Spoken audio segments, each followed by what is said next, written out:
가정의 세 가지 축복이라는 제목으로 함께 말씀을 나누기를 원합니다. 우리가 지난 몇 주 동안은 어린이 주일, 어버이 주일, 또 스승의 주일 이런 주일을 지내왔습니다. 이 날들에 이런 주일의 공통점이 무엇입니까? 거기에는 다 사랑이 들어가는 거죠. 어린이를 사랑하고 부모님을 사랑하고 또 가르쳐 주신 선생님을 사랑하라는 것이 공통으로 들어가 있습니다. 그런데 이 모든 날의 종합적인 것이 언제냐? 바로 오늘이에요. 서로 사랑 주일. 그러니까 어린이 주일도 어버이 주일도 또 스승의 주일도 우리가 공통이 되는 게 사랑이에요. 그래서 오늘 우리가 서로 사랑을 중심으로 나누는 시간이 되기를 원합니다. 부모가 자녀를 사랑하고 자녀가 부모를 공경하고 또 부부가 서로 사랑할 때 우리의 자녀들은 미래의 주역이 될 수가 있습니다. 그리고 우리의 부모님은 역사의 증인이 될 수가 있는 거죠. 어려운 역사, 힘들었던 역사에 하나님이 이렇게 인도하셨습니다라는 주인공이 될 수가 있고, 부부는 이 지나온 역사 그리고 앞으로 이어질 그 미래를 이어주는 교량의 역할을 이 부부가 하게 되는 것이죠. 그래서 여러분, 행복한 가정이 많아지면 교회는 건강한 교회가 될 수가 있는 것이고, 또 반대로 교회가 건강해지면 우리의 가정들도 행복해질 수 있는 것입니다. 그래서 오늘 우리가 바로 이런 의미로 가정의 세 가지 축복이라는 제목으로 함께 말씀을 나누는데, 첫 번째 축복은 무엇이냐?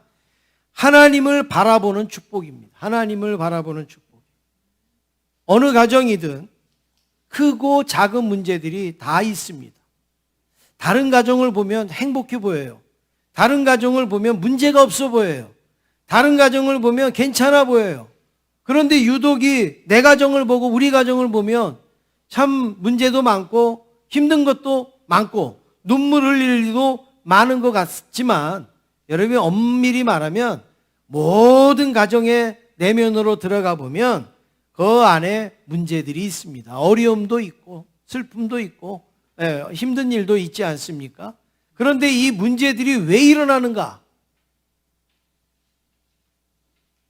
세상이 어려워서도 일어나고 환경이 어려워서도 일어나지만 우리 가족 간의 문제는 왜 일어나는가를 보니까 바라봄의 문제가 있습니다. 바라봄. 뭘 바라보느냐에 문제가 있다 이거예요. 그래서 아내는 남편만 바라보는 거예요. 24시간 남편만 바라봐요. 남편은 24시간 아내만 바라봐요. 자녀는 부모만 바라보고 부모는 자녀만 바라봅니다. 여기에 문제가 생겨요. 왜 바라보는데 왜 문제가 생길까? 딴 바라보지 않고 다른 생각을 해야지 문제가 생기지, 뭐가 바라보는데 문제가 생기는가? 여러분, 그렇지 않습니다. 남편만 바라보는 게 아니라 하나님도 바라봐야 되는 거예요. 아내만 바라보는 게 아니라 하나님도 바라봐야 되는 거예요. 성도들의 눈에는 적어도 하나님을 바라보는 눈이 필요한 거죠. 남편만 바라보니까 남편의 단점, 부족한 것만 보이잖아요. 자녀만 바라보니까 자녀들의 부족함, 약함 이런 것만 보이잖아요. 그런데 하나님의 눈으로 남편을 보고 아내를 보고 부모님을 보고 자녀를 보면 은혜로 채워질 수가 있는 거예요. 부족한 게 있어도 은혜로 채워지고 연약한 게 있어도 은혜로 채워질 수가 있는데, 그냥 그것만 바라보니까 허물만 드러나고 그리고 상처만 생기고 아픔만 나오게 되지 않습니까? 요즘 우크라이나와 러시아의 전쟁이 지금 있습니다. 처음에는 러시아가 그냥 며칠이면 다 점령할 것 같은 분위기였어요. 그런데 지금 한 석 달이 되는데 오히려 러시아가 지금 더 고전을 하고 더 어려움을 겪고 있죠. 물론 우크라이나의 피해는 뭐 어마어마하지만 처음에 예상했던 것하고는 많이 빗나간 그런 모습을 보게 되는데, 우크라이나가 어떻게 이렇게 전세를 역전시키는가 봤더니 모든 면에서 열세잖아요. 그런데 이 전세가 이렇게 바뀌는 이유 중에 하나는, 그 중에 하나가 뭐냐면 드론 공격입니다. 드론 공격. 직접 맞대서 싸우는 거는 너무나 어려워요. 힘들어요. 그런데 드론을 딱 띄웁니다. 딱 띄우고서 저 산 너머에 그 탱크가 어떻게 있는가, 또 저 건물 뒤에 보병이, 그 군사가 어떻게 돼 있는가, 이거를 드론으로 다 파악을 하는 거예요. 그리고 또 때로는 드론으로 자폭도 하고 또 때로는 드론으로 공격도 하는 거예요. 그러니까 이 러시아는 그냥 가만히 있다가 탱크가 그냥 파괴가 되어지고 기습 공격을 당하고 이런 일이 일어나지 않습니까? 여러분, 이 드론의 장점이 뭐예요? 높이서 볼 수 있다는 거예요. 높이서 멀리도 볼 수 있다는 거예요. 지금 내 눈앞에만 있는 이 사람을 전쟁을 하려고 그러면 여러분 어렵죠. 그런데 드론을 다 띄우니까 저쪽에도 또 저쪽에도 다 보이고 파악이 되어지는 거예요. 그러면 그 높은 데서 먼 곳까지 보면서 전쟁을 하는 사람하고 눈에 보이는 것만 보고서 싸우는 사람하고 누가 이길 수가 있겠습니까? 오늘 말씀에 이 원리가 작용이 되는 것이죠. 그냥 내 눈으로서 보는 그 눈으로는 우리의 가정을 품을 수가 없어요. 사랑할 수가 없어요. 그런데 하나님의 눈으로 우리의 가정을 보면 하나님의 은혜로 채울 수가 있는 것이죠. 21절 말씀을 우리 한번 같이 읽겠습니다. 21절입니다. 시작. 그리스도를 경외함으로 피차 복종하라. 예. 이 말씀이 어떤 내용입니까? 가정을 사랑하고 돌보고 복종하는 모든 것의 행동을 그냥 가정이니까, 그냥 내 가족이니까 그렇게 하지 말라는 거예요. 누구를 경외함으로요? 하나님을 경외함, 그리스도를 경외함으로. 하나님이 우리 가정을 세워주셨지, 하나님이 우리의 가정을 만들어주셨지, 하나님을 경외하는 마음으로 우리의 가정을 대하라는 거예요. 오늘 여기 말씀이 그죠. 그리스도를 경외함으로.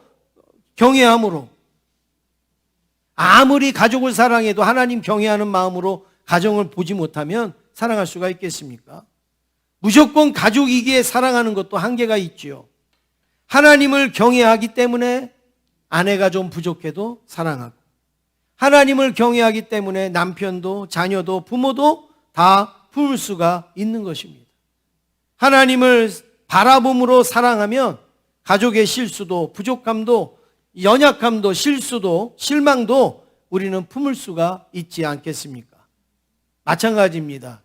이 6장 2절 말씀에 보시면 이런 말씀이 있습니다. 같이 한번 읽겠습니다. 시작.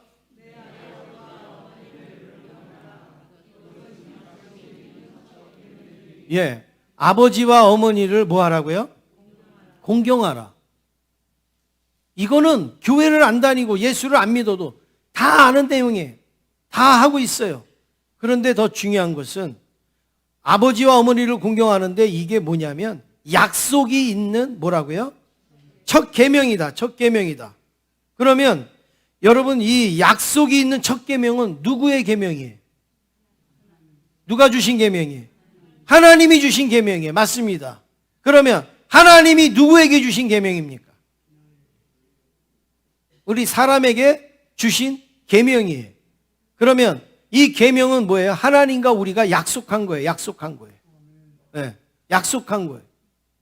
그러니까 인간의 도리로서 부모님을 공경하고 사랑하는 게 아니라 부모님을 공경하는 것을 하나님하고 나하고 약속한 거라는 거예요. 그걸 계명으로 삼았다라는 거예요.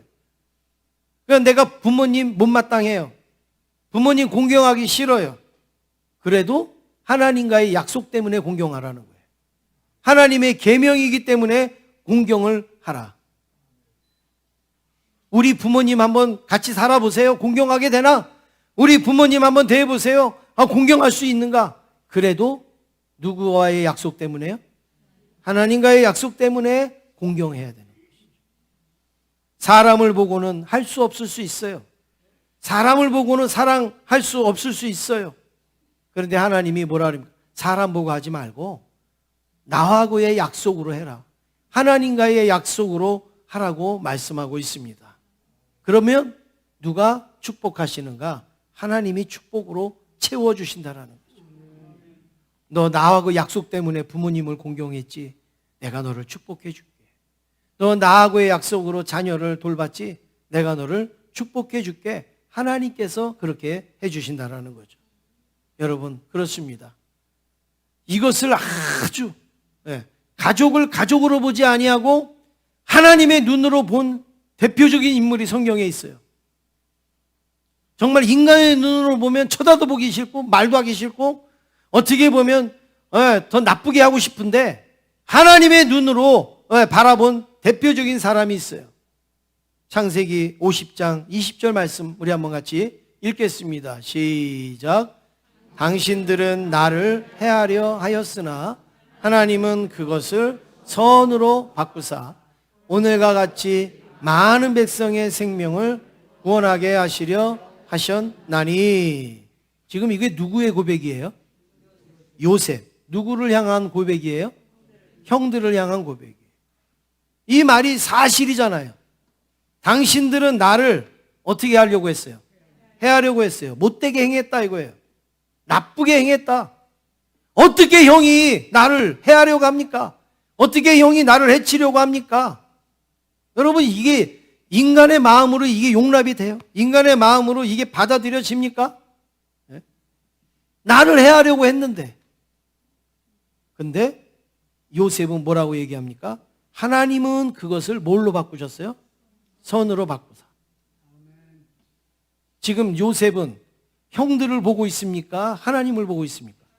하나님 보고 있는 거예요. 형들은 나를 해하려고 했어요. 그런데 나는 형들을 안 봅니다. 그것을 선으로 바꾸신 나는 하나님을 바라봅니다. 나는 하나님을 믿습니다. 그러니까 오늘날과 같이 많은 백성들의 생명을 구원하기 위해서 형들은 악으로 행했지만 하나님은 그걸 선으로 바꿔서 나를 여기 인도하여 주셨으니까 나는 형들을 원망하지 않습니다. 하나님 앞에 오히려 감사하고 있습니다. 여러분, 이게 하나님을 바라보는 사람의 시선이에요. 하나님을 바라보는 사람의 자세라는 말씀이죠. 요셉은 형들은 요셉을 자기들이 팔았기 때문에 막 불안합니다. 이제 요셉은 종리가 됐어요. 자기들은 이제 구걸하러 왔어요. 이제 요셉이 명령만 하면 자기네들은 다 끝장날 수가 있어요. 그런데 요셉이 어떻게 합니까? 형들을 안심시키면서 걱정하지 말라. 나는 형들을 보지 않습니다. 하나님 형들을 통하여서 역사를 이루신 나는 하나님을 바라봅니다. 이게 바로 요셉의 대답 아니겠습니까? 여러분, 형들만 바라보면 요셉은요 화병 나요. 형들 바라보면 요셉은요 치료받아야 돼요. 그런데 선으로 바꾸신 하나님을 바라보니까 요셉은 자유할 수가 있는 거고 평강을 누릴 수가 있는 거고 은혜를 누릴 수가 있는 거 아니겠습니까? 여러분, 혹시 가족을 대하시면서 화병 나시는 분이 계세요? 가정을 대하시면서 막 속이 부글부글 끓는 분 계세요? 오늘부터 선으로 바꾸시는 하나님을 바라보시길 원합니다. 가족 자꾸 들여다보지 마세요. 자꾸 보면 볼수록 속상하고 자꾸 아파요. 그런데 우리 가족을 인도하시는 하나님을 바라보시면 그 가운데서 위로도 받을 수가 있고 힘도 얻을 수가 있을 줄로 믿습니다. 두 번째로 가정의 축복은 서로의 축복입니다. 서로의 축복. 에베소서 5장에 보면 아내와 남편에게 주신 계명, 또 6장에 보면 부모와 자녀에게 주신 계명이 나오는데 성경은요 아내 편으로 말하지도 않아요. 남편 편으로 얘기하지도 않아요. 부모님 입장에서 말하지도 않고 자녀들 입장에서도 말하지 않습니다. 성경에서는 아내와 남편 동등하게, 부모와 자녀 동등하게 다 필요한 말씀으로 우리에게 주십니다. 여러분, 왜 그렇겠어요? 서로의 축복이 있기 때문에 그래요. 서로의 축복이. 혼자서만 잘해서 되는 게 아니라는 거예요. 혼자서만 해서는 안 되는, 서로가 같이 할 때에 축복이 있는 거예요. 서로가. 우리 그러지 않습니까? 나는 저런 남편 만났으면 나는 참 편하게 살 텐데 그 남편이 불행하겠죠. 그러면 나는 저런 아내 만났으면 나는 인생이 필 텐데 그 아내는 평생 고생하겠죠. 여러분, 우리는 나는 다 괜찮다고 생각해요. 그리고 상대가 문제라고 생각하는 거예요.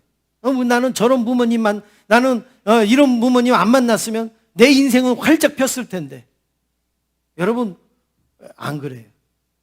저런 자녀가 아니었으면 나는 늙어서 나는 고생 안 할 텐데. 그렇지 않습니다. 다 서로에게 책임과 서로에게 의무와 또 서로의 어떤 그 관계가 우리에게 필요하다라는 것이죠. 21절에 그것을 말씀합니다. 21절 같이 읽겠습니다. 시작. 그리스도를 경외함으로 피차 복종하라. 어떻게 복종하라고요? 피차. 피차가 뭐예요? 서로. 서로 해라 이거예요. 서로. 어느 교회에서요, 이 가정의 주일에 설교를 들었대요. 여러분 아내들이여 남편에게 복종하십시오. 남편들이여 아내를 사랑하십시오. 얼마나 좋은 말씀이에요. 그래서 이 말씀을 듣고 집에 가는데 싸웠대요. 부부가. 왜 싸웠겠어요? 오늘 목사님 말씀 들었지? 복종하래잖아, 복종. 근데 한마디도 안 지고, 그게 뭐 하는 거야? 오늘 목사님 말씀을 뭐로 들었어? 사랑하래잖아. 네. 그런데 당신이 지금 사랑하는 걸로 말하는 거야, 지금? 싸우자는 거야? 막 이렇게 해갖고 싸웠대요. 여러분, 그게 뭐예요? 서로가 빠진 거잖아요, 서로가.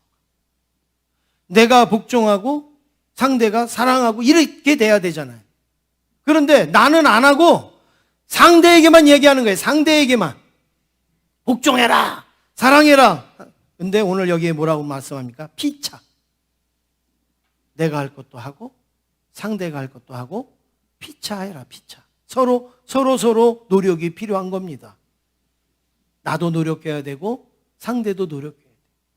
부모와 자녀의 관계도 마찬가지예요. 부모님도 노력해야 돼요.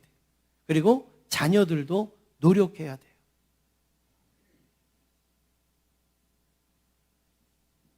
(22절에) 보시면 아내에게는 어떻게 말씀합니까? 자기 남편에게 뭐 하라고요? 복종하라.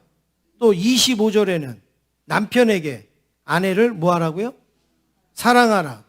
그런, 여러분 여기에 보면 한쪽에만 말씀하지 않잖아요. 서로 해라, 서로. 아내는 복종하고 남편은 사랑해라. 또 어떤 아내는 기분 나쁘대요.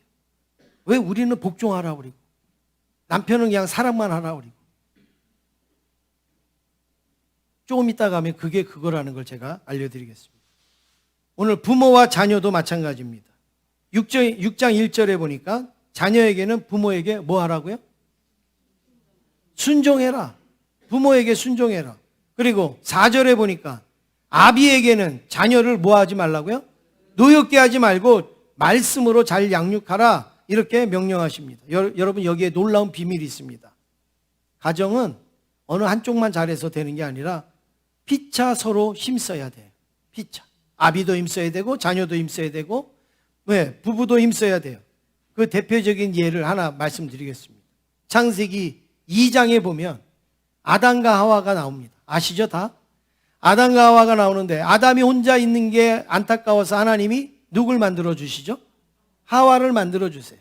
그래서 하와를 딱 만들어서 아담 앞에 딱 오니까 아담이 하와를 보고 뭐라고 얘기했어요? 하와유? 이렇게 얘기했겠죠? 아담이 하와를 보고 뭐라고 얘기했냐면 이는 내 뼈 중에 뼈요 살 중에 살이라. 여러분 이게 무슨 말이에요?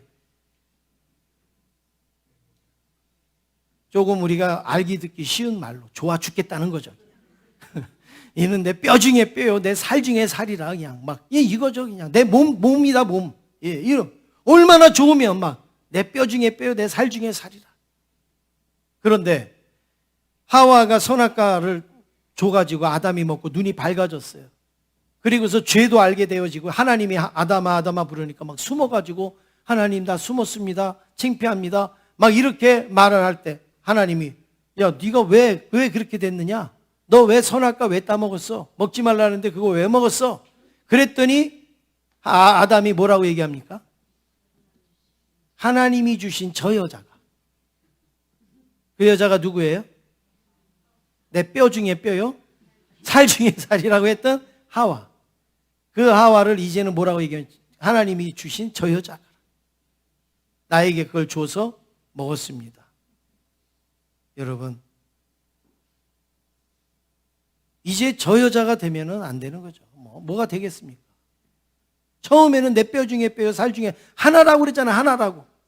그런데 언제부턴가 이제 책임을 전가하고 있어요. 하와에게 책임을 전가하고 있어요. 그러니 온전할 수가 있겠습니까?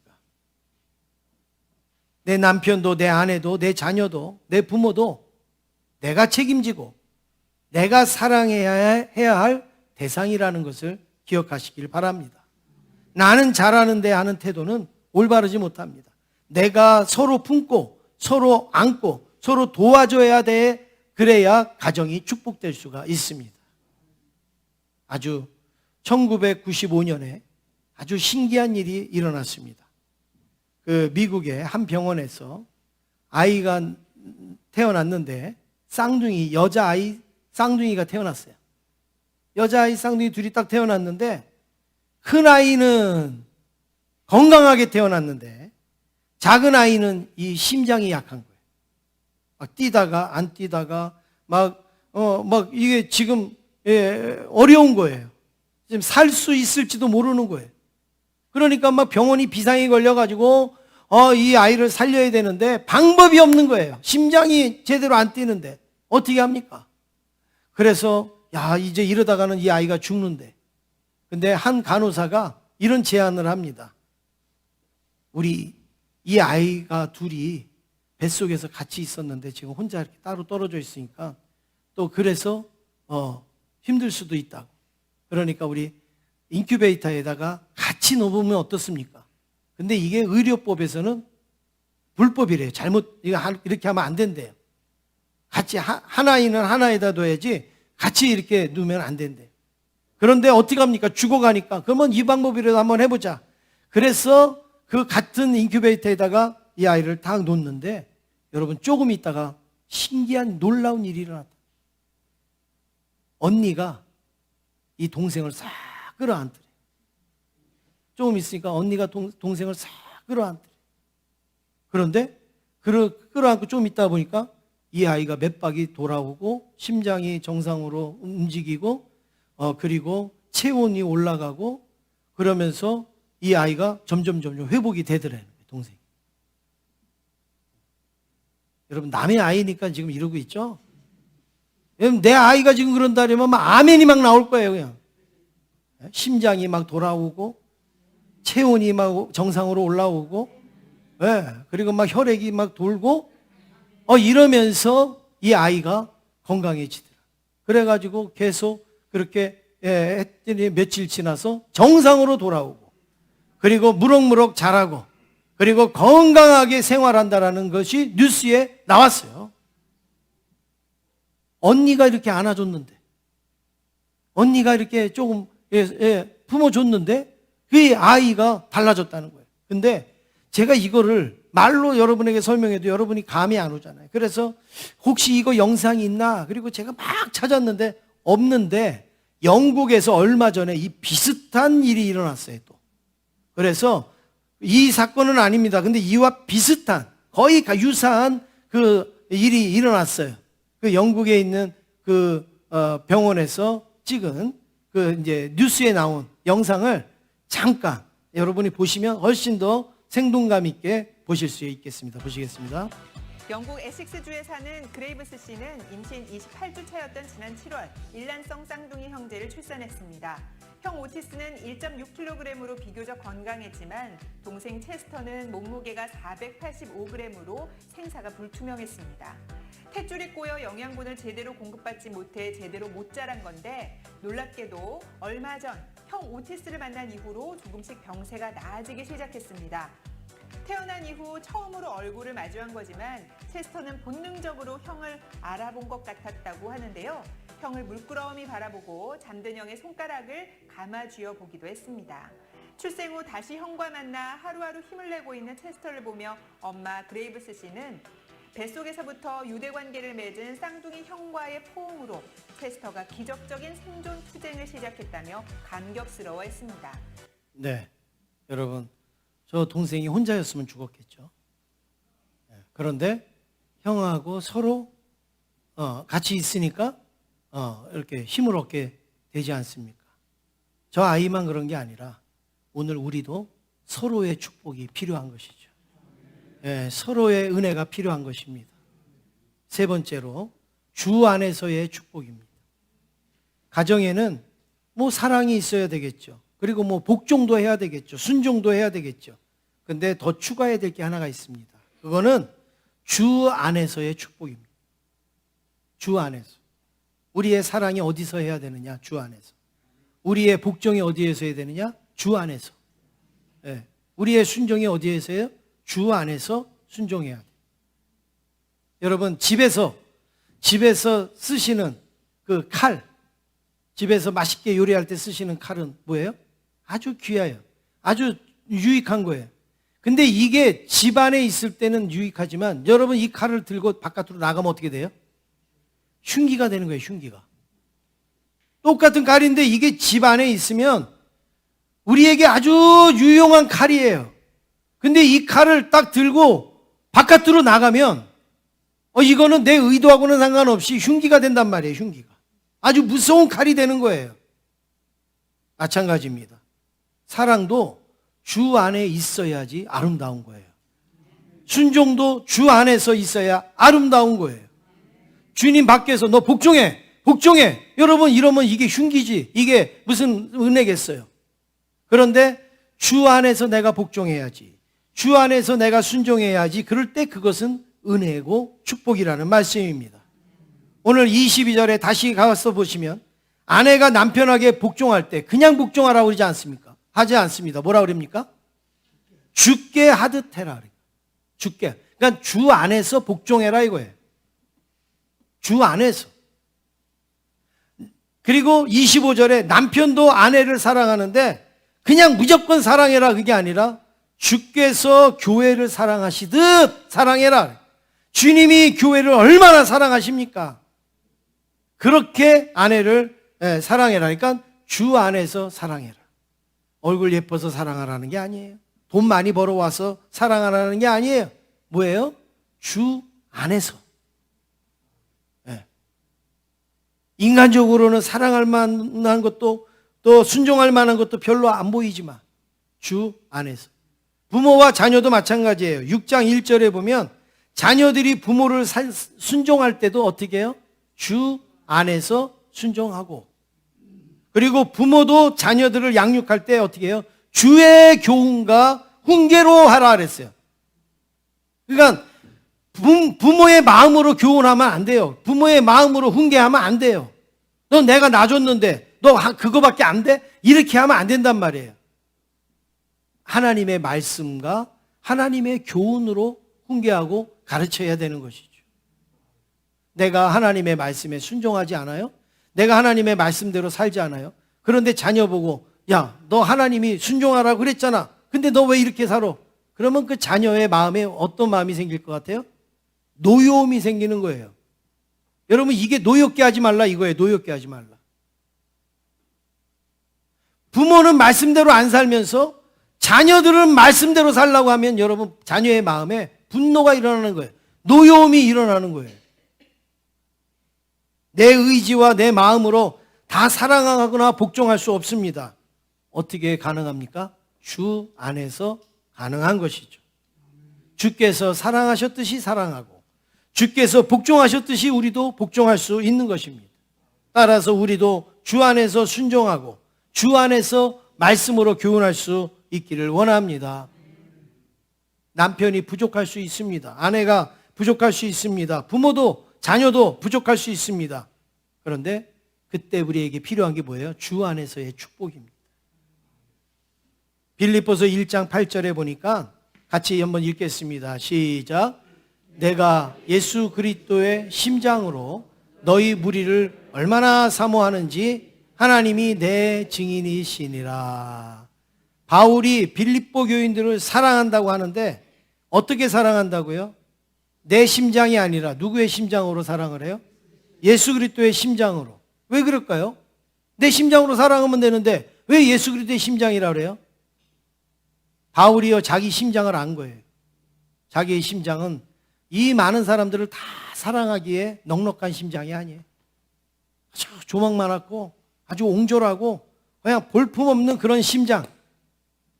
내가 사랑한다 하더라도 당장 나한테 손해가 오고 어려운 일이 오면 사랑하지 못하는 자기의 약함을 아는 거예요. 그러니까 어떻게 하냐? 예수님의 심장을 이식받는 거예요. 나 예수님의 심장으로 너희들을 사랑한다 이거예요. 예수님의 그 심장으로 사랑하기를 원하는 그 마음을 품고 있는 것이죠. 여러분 그렇습니다.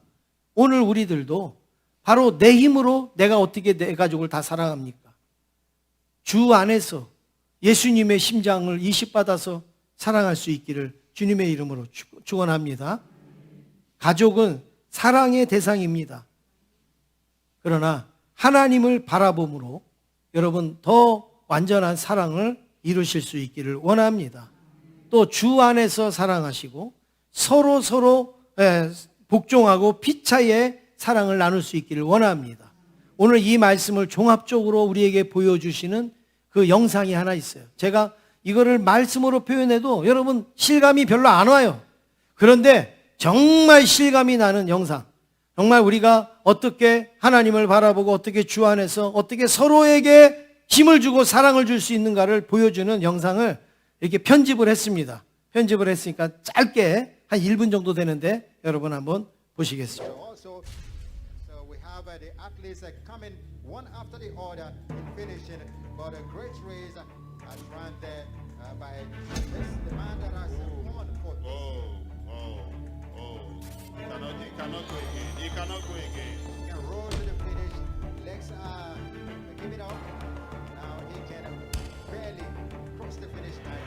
I think the medics you ought to go there. You run. I think the medics you ought to go there. You rush quickly.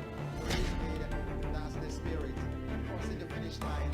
You can crawl. You can do whatever. But just cross the finish line. And what spirit? Sportsmanship spirit. Crossing the finish line. You can crawl. You can do whatever. But just cross the finish line. And what spirit? Sportsmanship to the highest order. And now. Oh, this is lovely. Wonderful. This is what sports should be all about. This is what sports should be all about. Oh, that is a Chepron, I think. That's Chepron carrying him. They should please not rush there. They should just rush there. It's Chepron's. Taking a toll on a couple runners trying to finish those final 20 yards. Wow. Yeah, you can see what a tremendous show of sportsmanship that you've got an athlete who can't quite make it, and they've got a team, a girl from another team trying to help her to the finish line so she can finish the race. That's what the sport is all about. Oh my goodness. You see Clemson and Louisville helping the Boston College runner. That's Tate and Soccer Park and Carey. But you sacrifice your own position to help another athlete finish started. That's the true sportsmanship. 네, 여러분 이 오늘 말씀에 어떻게 보면 결정체라고 말할 수 있지 않습니까? 하나님을 바라봄으로 서로 쓰러졌다 할지라도 넘어졌다 할지라도 주 안에서 서로 피차 우리가 일으켜주고 그리고 부축해주면 얼마든지 우리는 결승점에 그리고 골인할 수 있고 그리고 축복을 누릴 수 있는 줄로 믿습니다. 가족뿐만이 아니라 교회에서도 마찬가지입니다. 우리 교회에서도 서로 가족은 아니지만 사랑의 공동체로 하나님의 자녀로 하나님의 눈으로 바라보시고 그리고 서로가 주 안에서 세워주면 이 아름다운 공동체가 될 줄로 믿습니다. 혹시 제가 쓰러질 수 있습니다. 그렇지만 여러분들이 저를 일으켜 세워줄 수가 있는 거고, 성도님들 중에서도 쓰러질 수가 있습니다. 그러면 또 우리가 또 일으켜 세워주면 여러분, 하나님께서 아름다운 공동체로 삼아주시지 않겠습니까? 교회가 건강하기에 가족도 행복하고, 가정이 행복하기에 교회도 건강할 수 있기를 주님의 이름으로 축원합니다.